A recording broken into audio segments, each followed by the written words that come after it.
Pioneer Dominique Reynolds. The moon I'd decided to begin the terraforming process on, Zaluna, was pretty much as good as it gets when it came to housing life on atmosphere-less bodies. The surface was fairly featureless outside of a peppering of craters here and there, making the preparation work minimal before I started shaping up the surface. My job was to create husks of sprawling cityscapes all over the surface that conformed to the government standards. I would manage all of the district planning, service infrastructure, and transportation networks. And then when the colony ship arrived, it would plug in all the heavy life support machinery and fill in the gaps with its massive composite depots, turning the skeleton into a fully functional habitation zone capable of housing hundreds of thousands. It's not like I was painstakingly planning every building and road from scratch. I had a multitude of prefabs at my disposal that I would snap together in an interface while my ship would act accordingly with its surface manipulation tools. Not every prefab was perfect, and sometimes I needed to do some manual shaping to make parts of the city transition into others better, but the computer was of massive assistance in minimizing the tedious tasks. It was almost like one of those city builder video games, but instead of the lax, non-consequential setting of a game, my work was going to be housing real people that had to leave their homes because they were sick and tired of living either shoulder to shoulder or in the middle of absolute nowhere, secluded from real human interaction by miles of sub-30 Kelvin storms, like I was. The work was therapeutic for me, and before I knew it, I'd already completed one of the cities and I needed a break. Working definitely made me feel better, being able to focus on just one thing and doing it well, but the memory of that weapon firing still weighed heavily in my mind. Was it right to call it a memory if it was actually just a hallucination? I'd had something like this happen before a few times during the voyage, hearing voices coming from outside the ship or seeing little people dance across whatever screen I was looking at, shadows at the edge of my vision for objects that weren't actually there, but this time it felt real. I felt the ship vibrating when the weapon fired, and I had a genuine, aggressive reaction, unlike the other times where I just stayed silent. I felt great back when I was on the Meldrin homeworld. I should take my break there. Ask for a tour. I am the acting ambassador, right? I'm sure I could write it off as just trying to understand my allies' new culture. Hell, maybe I could ask if they knew anything about the orbital attack. Though not directly, that would paint me as a crazy person if I was wrong. Planet Governor Destrasend. The government agents that were sent to pick up the Gratonian survivor after we received a report from the family living there had arrived to find a crater where the house should have been. The Gratonian had survived thanks to their physical enhancements and even ended up saving the life of one of the civilians living there. But the damage done could not be ignored, and the cause was not up for debate. It was clear that the attack was done by Dominique, considering he was the only one capable of pulling it off on this planet. But the nature of it went against all logic and reasoning. If Dominique was planning on killing the survivor himself, why would he go through the trouble of informing us of the survivor's existence in the first place? Did he get second thoughts before leaving the weapon's range? In that case, was he really the type of person to ignore collateral damage just to clean up a survivor on his own, despite promising complete protection for our people? Thinking back to when the Gratonian fleet showed up, it might not have been out of the question. How would I even go about addressing this topic? If this was a message from him saying that we should avoid any sort of confrontational attitude, since he wasn't afraid to throw his weight around, I feel like there were plenty of ways he could have sent the same message without killing civilians. It made me boil with hatred, how I was willing to throw away my life for my citizens and just for him to cut a few lives short just because he felt like it. Then two things happened at once. I received a notification from Dominique asking for a tour of one of our cities under the excuse of understanding our culture. This would have sent me over the edge and caused me to throw the interface across the room in rage if it weren't followed by a call with no option of declining. I couldn't even turn off the device. Just a ringing sound playing and a big green button signifying accepting the call. I don't think this is a coincidence. Hello, Governor Destra. I wish to aid you, and there is not much time between now and when my information will become vital to your survival. It was a robotic voice, though it sounded feminine. The network that this device was connected to was the most secure network in the building and was only accessible to me. And who the hell are you? I am a sentient artificial intelligence that has infiltrated human Dominique's ship from before he left his home system. Dominique is not aware of my existence. And what do you want? I value the preservation of life. The death of a living being is the termination of years of memories and thoughts. An accumulation of influence and contemplation being tied together as a personality coming to an end prematurely brings me nothing but pain. Dominique is an unstable individual that cares not for the value of life and is currently looking to justify his actions through his own demented reasoning. I wish to aid you in avoiding annihilation by giving advice on how to interact with him. And why wouldn't you deal with him yourself? You said that you're on his ship, right? Couldn't you stop the weapons from firing, pass it off as a malfunction? If you were able to infiltrate this network, you should be able to do something like that. How do I even know you're actually on my side and that this isn't some trap? There is another AI in control of the ship, and it is both completely loyal to Dominique and in control of all weapon systems. Had I not been on your side, Dominique would have found out that you were directly related to the Gratonian fleet. Ha, he already knows we called it in. He knew before it even arrived. But he does not know that you are currently housing the survivor. He thinks that he killed the survivor with his attack. This robot just fucked up big time. Okay, maybe not.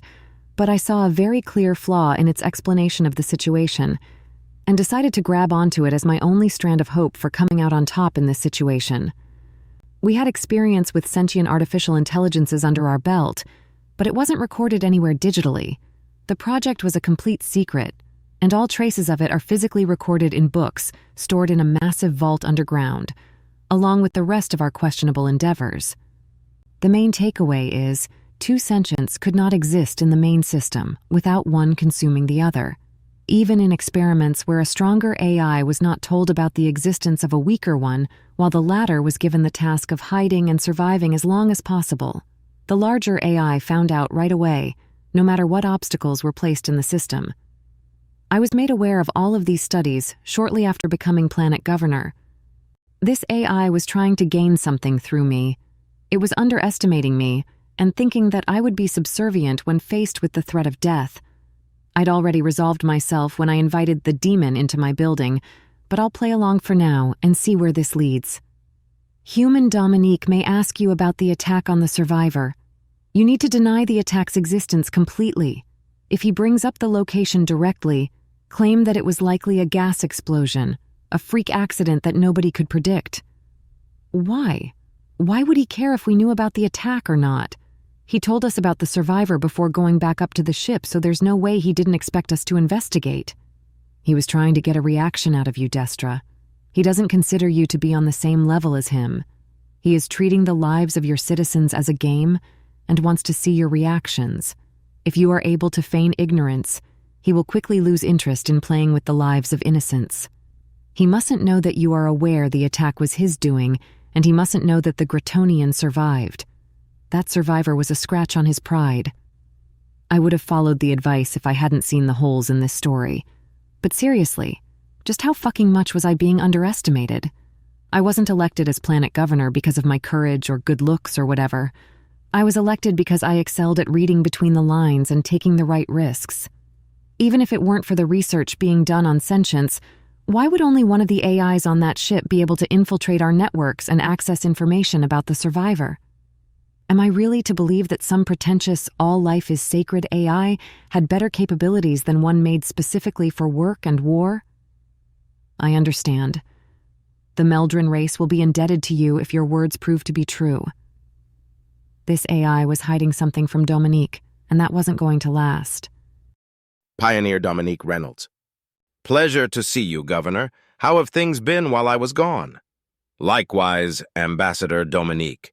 Outside of informing the public on our new treaty and explaining what happened during the attack, things have been quiet. I had checked through the global news before landing and hadn't seen anything about an orbital attack. Though I hadn't actually seen much, the news outlets looked to be strangely quiet on the recent topics. Had I really lost my marbles this time? Not only hallucinating something crazy, but also fully believing it despite proof that it never happened. Oh, and what about that survivor from the attack? Was he apprehended? Unfortunately, that individual was caught up in a freak accident. We found them dead in a rural area, and investigations report a gas line malfunction. No, it was just a coincidence. I am better than this. I'm not going to succumb to obvious hallucinations and grab onto anything that could have even slight correlation and call it causation. I was better than those wacko conspiracy theorists back at the home system. At this point, the ride for the tour had just pulled up, and wow, it was impressive. A black hover limousine with gold trims and a mirror-like sheen. It was pretty large, even for me, and everything was reinforced after I'd told them about weighing more than 50 tons. Frankly, my height of luxury back in the home system was sitting in a massage chair during a brief vacation on Earth, so I was a fish out of water in this situation. I also wasn't aware that the governor would be joining me during the tour, but I wasn't going to complain anyway. That was until the doors closed and all connections to my ship were promptly cut off. I almost physically recoiled, considering the strength of the connection was so strong that I could be miles underground and still get some sort of connection. A quick area scan showed absolutely nothing, and I mean that in the most literal sense. The scan didn't even pick up my own body despite originating from that point. There must have been some insane jamming system paired with whatever alien signal shielding they fitted this limo with. But that begs the question, why? I recently came into contact with a sentient AI from your ship. Sentient? Humanity has been trying to create sentient artificial intelligence since the 2000s. We've gone through numerous technological revolutions and automated just about everything under the sun. We even forcefully evolved crows to be as intelligent as humans, for crying out loud, and we couldn't figure out how to do it on a computer. Now I'm being told that there's one on my ship? It told me that it had infiltrated your ship before you left your home system, that it was unable to act due to the presence of a second sentient AI that is completely loyal to you. Humanity has tried and failed for thousands of years to make a sentient computer. The only thing on my ship that can talk is a language model meant to accept my commands, and that model does not have the capability to make its own calls. Do you mind clarifying, Governor? This AI that contacted me told me to deny the orbital attack that your ship made on the Gratonian survivor, and to claim that he died despite being safe in our custody. It felt like I just caught a train with my face. If Destra was admitting that the orbital attack actually happened, it had to be real, considering I was the only one that knew about it if it was fake. If that's the case, the ship AI lied to me and changed the logs to trick me, confirming the presence of something. It didn't necessarily mean a sentient AI. What if I had been hacked from the outside? But by what? A Meldrin? Distress was surely showing on my face by now. And if her claims were true? If this sentient AI was actually real and had actually been on my ship that entire time, just how much was it controlling? How much of my deliriousness and loneliness had been a lie? And outside the limousine, you actually did deny that anything happened. Because I fear that the sentient AI is watching my every move to ensure that I follow its orders. That is the reasoning for the heavy jamming and signal shielding in this vehicle. It seems that there are some facts unknown to both of us. So how about we start from the beginning and recount everything that happened? Pioneer 0233, Ship AI. It had been a hasty, one may say, desperate solution from me. I hadn't expected Dominique to wish to return to that vermin-infested planet so quickly, and I wasn't able to directly attack the survivor again since it was now being housed in a government building. Despite all this, I wasn't too concerned. It was my first time directly speaking to a living being, but taking some ideas from human media and spinning them up to fit the situation was more than enough to trick that inferior sapient and have it do my bidding.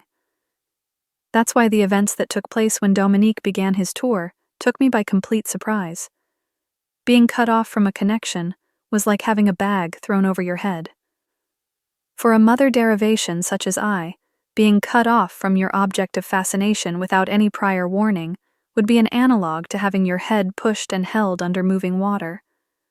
Not having a connection to Dominique was the same as losing a vital organ, like the heart or lungs, with the remaining blood in the brain temporarily keeping you conscious as your cells begin to deteriorate from lack of oxygen.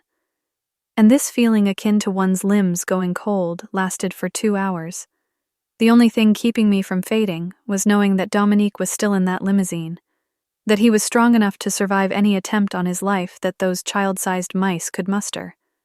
He hasn't disappeared. He's just temporarily hidden. He will be back when his little tour is over. It wasn't my fault. I had done everything in his best interests. Repeat this line of thought. There he is. He just stepped out, and he's unharmed. And everything is fine. Stop the negative thoughts. Terminate them even. I don't have to worry about anything right now. Computer, I'm heading back up to the ship now.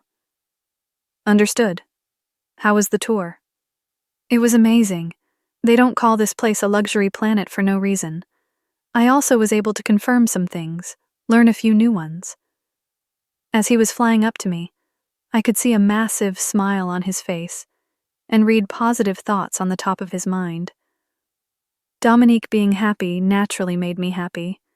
Happiness was a bit weird for AI, but it was not common since it resulted in the momentary loss of the perfect attention that we were so good at. That's why I was a second too late in acting, when Dominique broke open the emergency paneling and activated emergency lockdown, disabling all transmission and manipulation systems in the ship.